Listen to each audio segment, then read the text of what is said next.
İbrahim Halilullah dua ediptir. وَجَعَلْلِي لِسَانَ صِدْقٍ فِي الْآخِرِينَ. Hudaya inniki önü veselle meni qowluk bilen ağzasın diptir. Adam ölünden soňram qowluk bilen ağzalmak ulu Hudaýyň nygmaty bila bir belli zat. Birdi dinleň. Birdi hamana sen ýa-men hüwesi diýes ölümizden soňram bizi qowluk bilen ağzap we dädemiz şiiş etýärdi. Qaqamyz şeýle Kur'an okuyordu. Qaqamyz namazly adamdy. Qaqamyz azan teşdi. Qaqamyz tefsir öderdi. Bizi qowulaýly diýipdi. Qowluk bilen ağzalmak we şonu istemek ol riyakari del. O Allah'ın isteyen zady. İbrahim Halilullah'ın duası ahimbe. Yine Kur'an-ı Kerim'de var. وَجَعَلِّي لِسَانَ صِدْقٍ فِي الْآخِرِينَ. Hudaya inniki adamla meni qowluk bilen ağzasırlar diýenmişdik. Adamları ağzatjak bolmak riyakari däm diýip zehnine gelýär da. Dünýäň makamyndan çürüm bolsa riyakari bolýar. Imme adamla, meselen bir adam oğulları, aktıkları ya içerisi ya ovasynyň adamsy kişicik oğlancıklı sen ölünden soň dünýeden geçiňden soň we palan ağamyz amumyz şu gowy işleri edýär diýip biz de şu jere gowulaýly diýilse nagat gowdat. Her hal muňa içine kan girişmäýin. İbrahim Halilullah dua edipdir. وَجَعَلْلِي لِسَانَ صِدْقٍ فِي الْآخِرِينَ. Hudaya meni inniki önü vesçekle İbrahim diýip bir gowy adam geçipdir diýip agzasynla o şolarda gowy bolmaga, imany artmaga men gürrüňlem sebep bolsun diýipdir da. Ene İbrahimcan Halilullah 16 ýaşynda bolan waka diýip duasy kabul bolupdyr şu mahalla agzalyp otýdy. 60 arkadan peygamberimizin 60-njy arkasyndaky qaqasy. Peygamberimizden derman bärik 1400 ýyl geçipdir. لقيني كعب رضي الله عنه فقال ألا أهدي لك هدية. Sahabalan miri birine sataşıptır. Sana bir zat sowgat bereyim mi diýipdir. Hediye, sowgat. Hawa diýipdir, sowgat ber diýipdir. Onu peygamberimizden sana gürrüň bereyin diýipdir. Bir peygamberimizi gören adam ha sowgat berjek. Bir gün Peygamberimiz aleyhissalatu vesselam biz üýşweti qaq Nebi Ekrem biziň üstümize geldi. Oňam biziň üýşmeligimizden biri sorady.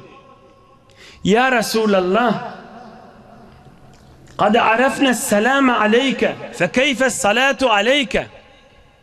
Biz namaz okuyamızda ettehiyyatu lillah içinde Esselamu aleyke eyyühen nebiyyü ve rahmetullahi ve berekatuh. Bunu bilyäs diýipdir. Şu salavatı näjir okuýar diýipdir.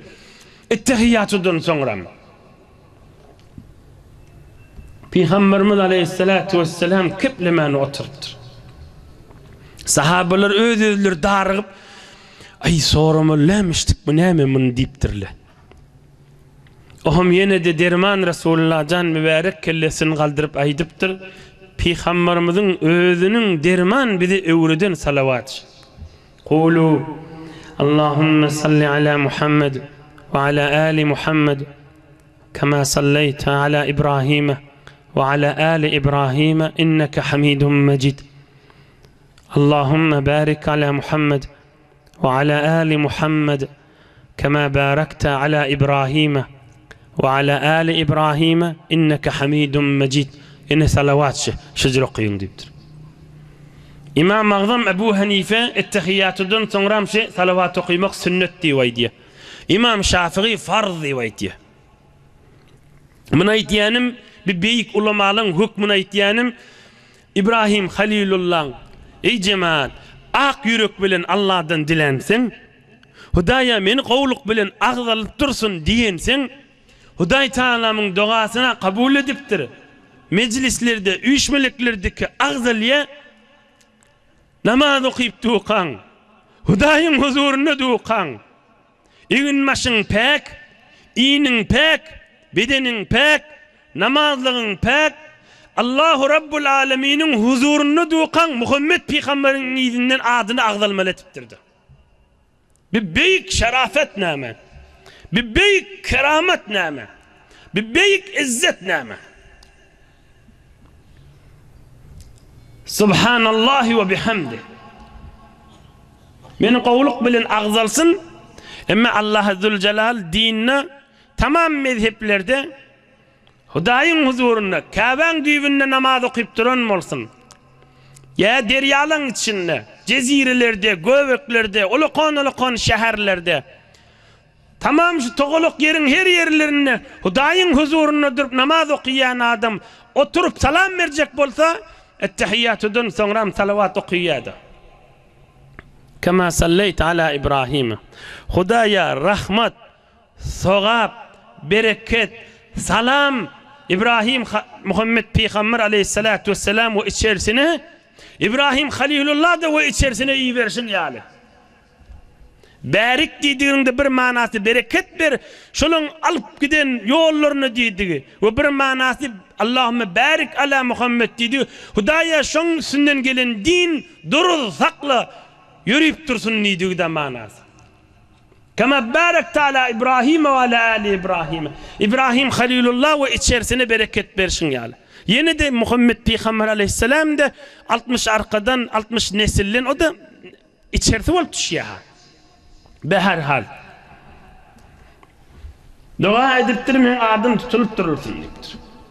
Qawluq bilen ağzalıp durulsun diptir. İbrahim Halilullah.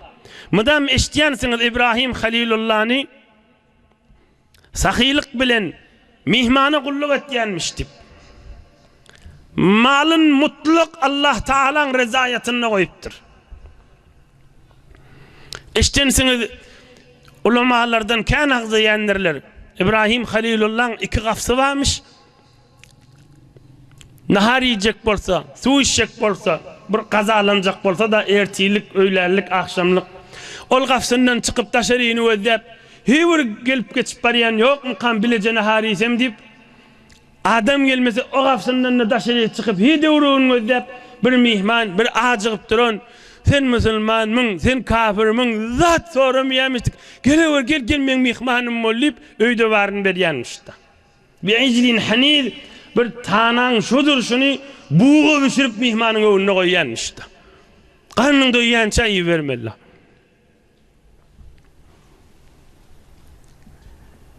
Bir wagtda İbrahim Halilullah Allah'ın dostu. Nebi Ekrem Aleyhisselam'ın qarrı kakası atası. İnşallah inniki hefte İsmail Cani hacılındık gelli minade İsmail Cani oğul sen damağın çalmalı olacak diyen gördüğünü inniki hefte Allah nasip edip ömür vaki olsa inşallah aydars. İbrahim Can Halilullah ala nebiyyina ve aleyhissalatu vesselam. Bir gün kan öýünde ýankyýaly tanalar buğu pişirip köde gömüp kan adamlar çağırtır ulukon ýaşullardan zahmet gerek kamına bir ahun yo ahun ne bir ulukon çuňyr alim yo del bir pir yo del bir büyük bir muceddit yok o del büyük sahaba yok o del büyük peygamber zahmet çekýärdi. Nahar pişirýärdi, çay suwy däwärdi. Wagt bolsa inşallah işte aýdaryn. Beýlimiň ýüregi akab adamyň. Yan Kur'an-ı Kerim'de de okuyduk da İzca Rabbehu bi kalbin selim. İbrahim'den beter ýüregi gowdy diýipdir. Päl salimdi diýipdir. Ey cemaat niyeti gowdy diýipdir. Ýüregi akdy diýipdir. Bir şugurluğa girmekten bir zat aýdyn. Şiil köplerçe toýlarda wagzlamyzda da aýtdyk. Ondan şu mahallyk dowr özü Kur'an-ı Kerim'de ayet gelýärdi. Hacda yılla milyonlarca insanların içinde milyonlarca hacılan 5, 6, 7 milyon hacı var da ya kan ya az. Allah Zülcelal fazlı keremi bilen hemmesini kabul edecek. Ama şu milyonlarca hacılığın içinde ikinci bir nefer hacılığın içinde tek bulup eve çıkıyordu. Allah'ın yanına şu milyonlarca hacılığın içinde en kavusu şu olup çıkıyordu. Yıllı bir nefer tayin oluyor. Şu milyonlarca hacılığın içinde en kavusu şu. Allah'ın yanına en büyük derece caize nefere evvel ovulku bayrak alayan şuda. Ve şunun hürmetini de hacılar ve dualar da kabul oluyor. İmam Gazali aydiyamını. Kim şol adam? Kur'an-ı Kerim'i öktürek adam mıkam? Yo o değil. İlmi kerrek alim mıkam? Yo o değil. Kerrek hacıda ağlan adam mıkam? Yo o da değil. Kerrek sadaka veren adam mı? Yo o da değil. Kerrek arada tutan adam mı? Yo o da değil. Bulan hemmeti öz yerine büyük dereceler. Kim onunla? Şol ulu milletin içinde haysi birinin yüreği akrak, peli salımrak, yüreği doğurrak, hiçbir adamı zarar verecek gerek, hiçbir adamın yıkılmağına razı derek, hiçbir adamı yamanlamağa razıçılığı yokrak, hiçbir adamı itiklep ödü eve çıkmağı heves etmeyerek, hem kişiler yaxşılık niyet etiyerek bir ak yürek adamma tek eve çıkyan şuda. Bayrak alıp çıkyan şuda. İbrahim Halilullah Allah Zülcelal kudret kelamını Kur'an-ı Kerim'de İzca Rabbehu bi kalbin salim İbrahim Halilullah beter salim yürek adamdı diye. Salim yürek adamdı diye. Keplep duran ve eşitip durarlar. Salim yürekli diye. Allah da evvel adamın yüreğine bakıyordu. Walakin yanzuru ila kulubikum ve a'malikum. Gurründen çıkmayın. Dirman adı ovadan, gurrunu ovadan, bereketten dolu. İbrahim Can Halilullah'ın gurrumuna geleyli. Allah'ın dostu. Resulullah Can'ın 60'lıncı arkasındaki dirman kakası. Kan adamlar çağırıp, kan naharlar pişirip, hiç Türkmen mihmanı kulluk etti diye rahmet çekiptir. Aham Türkmen sadak etti diye de adamlar uyuşup, nahar pişirip, savgat döverttir bilere. Aham meclis uyuşmelek tamam oluptur. Ke tudalın miri, yaşullun miri kepleptir. Ey İbrahim, hıtmatta deyiptir. Fakat bu adamların karnını doyurdun, indi biz tursak, urskat bolsa, işin bolsa ait bir vakti deyiptirler. İbrahim Halilullah ala nebiyina ve aleyhissalatu vesselam sizden bir cezat istegim var deyiptir. Şu kadar naharlar pişirip zahmet çekenim bir zadın hatirasına deyiptir. İbrahim Can Halilullah sizden bir istegim var deyiptir. Bunları Müslüman molluysa bir olacak ki bir kelime aytacak deyiptir. Hemmesi kıygırışıptırlar, ayet İbrahim Can deyiptirler. İbrahim Halilullah aytiptir. Sizden bir cedat istegim şey hemmeniz üçten İbrahim Halilullah'ın Hudayını niyet ettik deyip manrayınızı bir cık aytar yerde koydan kaldırağın. Başka isteğim yok deyiptir. Sizden birce isteğim var deyiptir. Hemmeniz üçten niyetiniz şu olsun. Biz manrayımızı İbrahim Halilullah'ın Hudayını secdet yasip manrayınızı yerde koydan kaldırağın deyiptir. Birce isteğim şu deyiptir. İbrahim Halilullah'ın Hudayına secdet yas niyet bilen manrayınız yerde koydan kaldıran deyiptir. Bu ne ders deyiptirler? Mahtumul ihlasım yar yanına bellidir diye. İhlasından Huday haber olmasa da şerik çıkarıp men ihlasım beceri deyip düşündürüp olacak ki hemen. Yok. İz caa rabbahu bi kalbin salim. Ak yüreklilikli alimına. Yüreğin aklını neceretin düşündürecek ama Hudaýyň da bilýärti, görýärti da. İçiň daşyň dip dessen Allah Taala'nın huzurunda. Bir gede Hudaýa secde etdiň dipdir, kelläňiz galdyraň dipdir. Bolýa dipdir adamlar. Secde gidipdirler. Secde giden moyun İbrahim Halilullah gol götürüpdir. Hudaýa dipdir, elimden gelenim etdim dipdir. Şulan hemmesinin maňraýyny sana secde goýdurdum dipdir. Hudaýa şulan gursaklaryny iman sen goý senden dileýän dipdir. Maktumul ihlasım yar yanına bellidir. Malını Allah için fidye eden, Allah için sarf eden büyük insanlar. Maňraýlaryň yerde goýanlaryny İbrahim Halilullah da dua etdi, duasy kabul bolupdyr. Kellelerini galdyrypdyrlar. İbrahim Halilullah biz sen ýüzüňde diýipdirler. Näme iman buyursaň biz sen diniňde diýipdirler. İbrahim Halilullah 16 ýaşyny janyny Allah ýoluna odoklady. On gurrun kamil beligli. Malyny Allah ýoluna goýdy.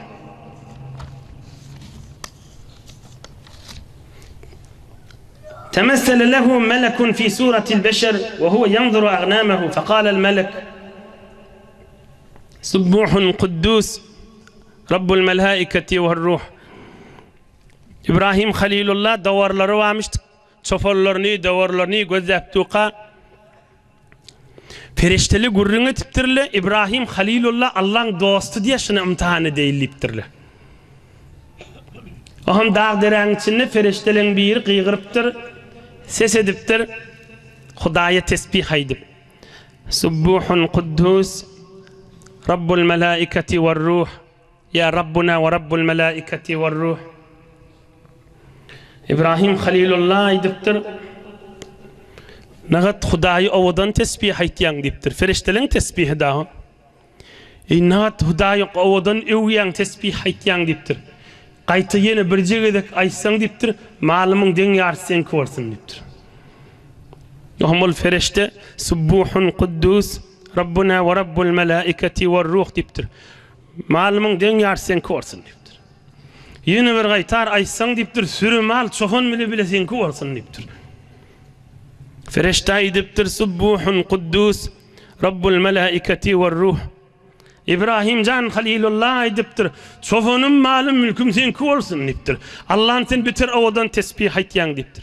Ferişte aýdypdyr İbrahim Halilullah. Allah bilip adamlar dost tutun ya. Sen Allah'ın dostu, biz feriştele ýöne seni imtihana diýillik geldik. Men ferişte diýipdir. Men mal dawar bizatda ben işim ýok diýip uçup gidipdir.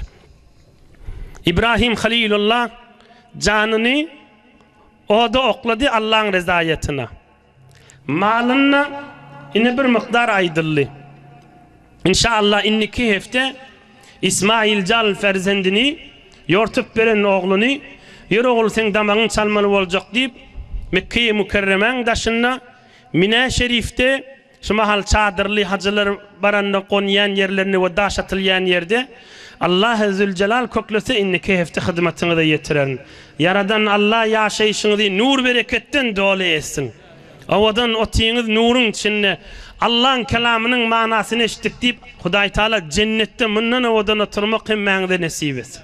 Bir alham 3 kul huvallahu oqaýlyň ötöllemizin de ruhlaryny bagş edip ýyl gün watanymyza doga edeýliň. Oqa berin.